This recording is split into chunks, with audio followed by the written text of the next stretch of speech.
Este es el ministerio Palabras de Amor.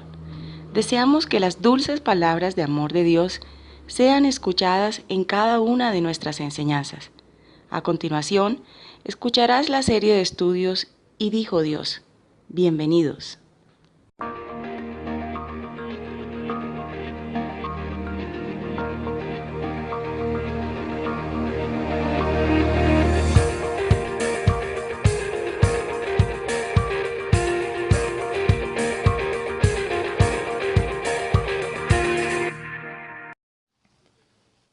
Bienvenidos al Ministerio Palabras de Amor. Y este es su programa, Y dijo Dios. Continuaremos con el estudio de la semana pasada de la adoración que acepta Dios. En esta oportunidad hablaré de la segunda parte de algunos elementos congregacionales y personales que hacen parte de la adoración. Acompáñame. Como mencioné en el estudio anterior sobre la adoración aceptable, algunos alegan que la adoración es un asunto que Dios no ha regulado. Dado que la Iglesia Cristiana Independiente argumentó firmemente esta posición, el líder de esta corriente religiosa sostuvo que en ningún caso ellos, o sea, los apóstoles, dieron directivas para el culto congregacional. Otros también están ridiculizando el concepto de la adoración en el orden de Dios, como Jeroboam de Israel, anhelan diseñar su propio formato de adoración. Cristo exigió que los verdaderos adoradores deberían adorar de acuerdo con la verdad, según Juan 4:24. Ahora, ¿cuál es el significado de la verdad en este contexto? En el mismo libro, el Señor declaró: santifícalos en tu verdad, tu palabra es verdad. 17:17. Por lo tanto, la deidad debe ser adorada de acuerdo con las directivas de la palabra de Dios. Evidencia adicional del Nuevo Testamento corrobora esta conclusión. Pablo afirmó que Dios, a quien sirvo en mi espíritu anunciando el Evangelio de su Hijo, me es testigo de que sin cesar hago mención de vosotros siempre en mis oraciones. Eso está en Romanos 1:9. Tenga en cuenta, el objeto de lo que dice Pablo es Dios. La disposición en mi espíritu y la norma es el Evangelio. Hay un notable paralelismo con Juan 4:24. Está muy claro en lo que escribió Pablo a Roma. El apóstol informó a los santos en Filipos también que adoramos por el Espíritu de Dios. Eso está en Filipenses 3:3.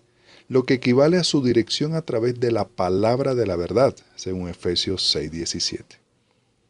En un contexto relacionado con la adoración, por ejemplo el canto, Pablo declaró que nuestras acciones deben estar en el nombre del Señor Jesús, así como está en Colosenses 3:16 y 17. La frase significa lo que está basado en la autoridad de Cristo, según Juan 5:43. En la misma epístola, la voluntad de adoración está indicando lo que debemos hacer. La adoración por voluntad propia es una adoración voluntariamente adaptada para mi propio ego. El teólogo Taylor define la adoración por voluntad propia como la adoración que uno elabora y prescribe para sí mismo en contra de los contenidos y la naturaleza de la fe que debe ser dirigida por Cristo.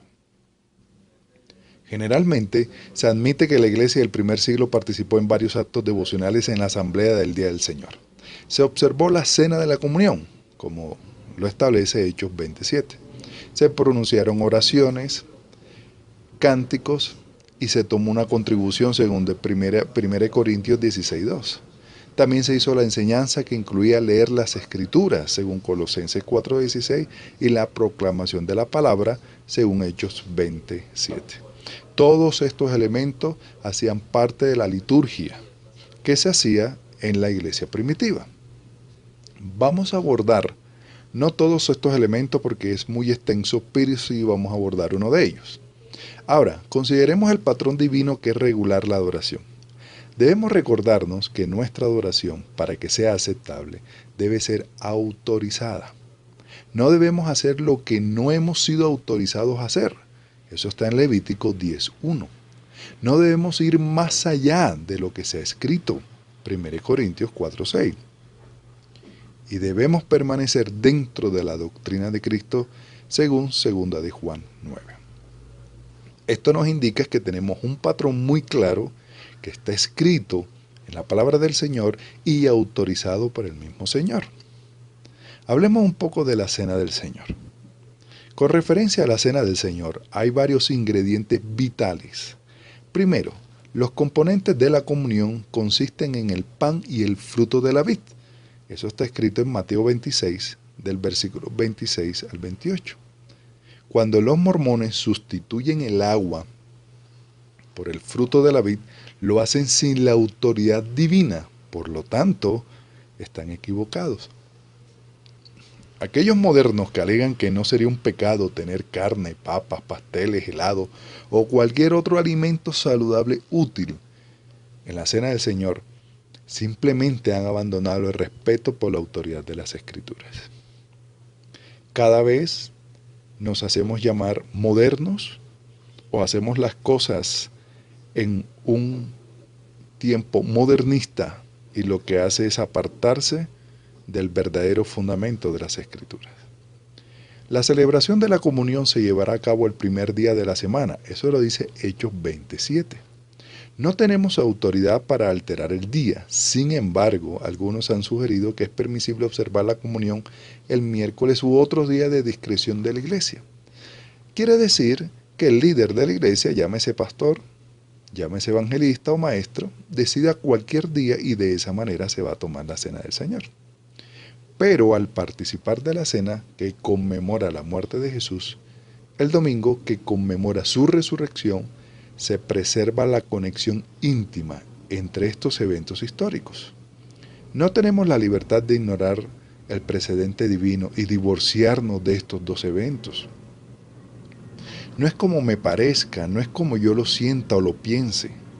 Ya hay unas reglas y unas directrices bien claras en la palabra, así como le he dicho anteriormente. La muerte de Cristo debe ser recordada cada día del Señor. El patrón divino indica que la iglesia primitiva se reunía todos los domingos, para que lo podamos entender, que era el primer día de la semana para los judíos. Eso está en 1 Corintios 16:2, cada primer día de la semana. Eso está en el contexto griego original. El propósito de su reunión era compartir el pan, partiéndolo, es decir, observar la comunión entre los hermanos. Ese es el contexto original, según Hechos 27. Por lo tanto, llegamos a la conclusión de que esos primeros santos recordaban la muerte del Salvador en la comunión cada domingo.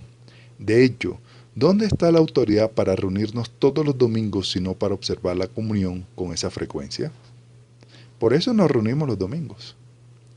Todos los cristianos debemos comer el pan y beber la copa. La doctrina católica romana de la comunión en una sola clase, es decir, la noción de que el laico puede recibir tanto el pan como el fruto de la vid, al participar solo del pan, carece de fundamento.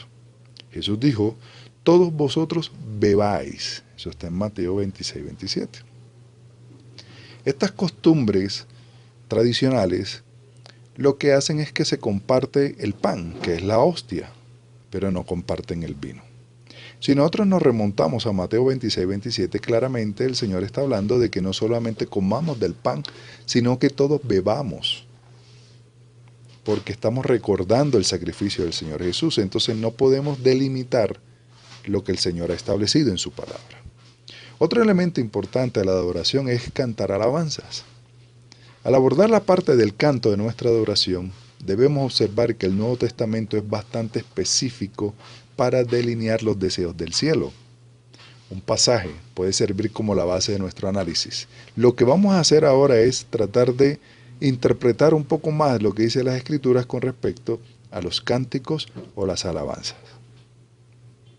La palabra dice, no os embriaguéis con vino en lo cual hay disolución, antes bien sed llenos del Espíritu, hablando entre vosotros con salmos, con himnos y cánticos espirituales, cantando y alabando al Señor en vuestros corazones, dando siempre gracias por todo al Dios y Padre, en el nombre de nuestro Señor Jesucristo. Eso está en Efesios capítulo 5 versículos 18 al 20. Miremos las instrucciones específicas que nos dice la palabra. Primero, estamos autorizados a cantar. Cantar es la transmisión de pensamientos por medio de palabras puestas en la música. Cantar es una forma de enseñar, como lo dice Colosenses 3:16. No estamos encargados de hacer meros sonidos musicales. No se trata solamente de la instrumentalización. No se trata solamente de sonidos específicos de algún elemento sonoro. Uno no puede ser más edificado por un simple ruido musical que las palabras de un lenguaje que no comprende. Y Pablo lidió con este tipo de abuso en la carta inicial a la iglesia en Corinto. El apóstol declaró que nuestra música debe ser tal que invoque el entendimiento por parte de aquellos que están involucrados. Eso lo vemos claramente en 1 Corintios 14:15. Esto implica palabras, no solo sonidos. Llama la atención que el domingo 4 de julio, allá en 1993, se televisó un servicio, una iglesia en Estados Unidos, por el pastor John Hake, de San Antonio, Texas, presentó una exhibición de juegos artificiales, juegos pirotécnicos. La pregunta que salta en este episodio es si esto hace parte de la adoración que demanda el Señor. Los que respetan la autoridad del Nuevo Testamento, por lo tanto, no improvisarán por medio del zumbido, el aplauso, el silbido, el uso de instrumentos musicales para acompañar su canto o la imitación de los sonidos de los instrumentos con sus voces. Actualmente hay una tremenda erosión de tales asuntos dentro del cuerpo de Cristo. Algunas iglesias parecen querer hacer un servicio de adoración centrado en el ser humano, en lugar del servicio que honra a Dios. Estamos autorizados a cantar salmos, himnos y cánticos espirituales. No estamos facultados para incorporar en nuestros servicios de adoración canciones nacionalistas, favoritas culturales de mi región y otras letras de una esencia secular. ¿Por qué no estamos apartando de la esencia? Si la palabra claramente dice salmos, himnos y cánticos espirituales, todo lo que yo exprese en ese momento debe ser dirigida exclusivamente para adorar a mi Dios. No importa mi favoritismo o lo que yo desee, no. Debe haber una actitud de respeto hacia el Señor Todopoderoso. La gramática del versículo indica que toda la congregación debe participar en el canto. El pronombre eatois, que significa uno a otro, es un término recíproco, reflexivo, que representa un intercambio de acción por parte de los cantantes. El canto congregacional está claramente autorizado en el Nuevo Testamento. La autoridad para los coros. El problema no es que cantemos o que dejemos de cantar como tal, sino es la intención. Hoy en día vemos congregaciones que son tan modernas, entre comillas, que buscan unos elementos de adoración, por así decirlo, que se aparta de lo que Dios estableció en su palabra. Dios es soberano y solamente el único que me puede llevar a cantar lo que el Padre desea es el Espíritu Santo de Dios. Si el Espíritu Santo no gobierna mi vida, todo lo que yo hago es en la carne y eso no va a llegar al trono de la gracia. Como decía inicialmente, hay muchos elementos para adorar al Señor. Entre esos la oración, el dar ofrendas, el enseñar. Pero todos estos elementos tienen que tener como base fundamental el Espíritu Santo en mi vida y el conocimiento de las Escrituras. Este estudio espero que haya sido de bendición para tu vida para que reflexionemos juntos de lo que nosotros estamos haciendo. No se trata del modernismo, no se trata de lo que tú o yo queramos o lo que el líder quiere imponer para que nosotros hagamos. Aquí se trata de Dios y de corazones que estén arrepentidos realmente delante del Señor, que tengan el Espíritu Santo en su vida para que estos cánticos, estas alabanzas, esta adoración, por todos los elementos que hacemos congregacionalmente, sean para la gloria y honra de nuestro Salvador. Amado, si tienes dificultades para adorar a Dios, El primer paso es aceptar a Jesucristo. Y cuando aceptamos a Jesucristo somos sellados por el Espíritu Santo, que es el que nos ayuda a entrar a la presencia, muchas veces con gemidos indecibles. Así que no conoces al Señor Jesús, es momento que tú aceptes ahí donde está al Señor Jesucristo. Que le diga que perdone todas tus faltas, que tú quieres entrar en adoración permanente a Él, y Él restaurará tu vida. Amado hermano que me escuchas, si tienes dificultad para orar a Dios, lo primero que tienes que hacer es regresar al primer amor, ponerte a cuentas con Dios, pedirle perdón y Él restaure tu vida, para que de esa manera puedas ser un adorador, y una adoración que solamente acepta a Dios por medio del sacrificio de su Hijo Jesús y el Espíritu Santo que mora en ti. Comparte este mensaje y si tienes alguna duda o inquietud, por favor, házmela llegar, escríbeme y yo con el mayor de los gustos estaré atento a tus preguntas. Que Dios te bendiga y que Dios te guarde. Amigos, el poder del amor de Cristo tiene total capacidad para transformar la vida de todo aquel que cree en su verdad. Te invitamos a que nos contactes al correo electrónico mpalabrasdeamor@gmail.com y en nuestras redes sociales. Muchas gracias por seguirnos.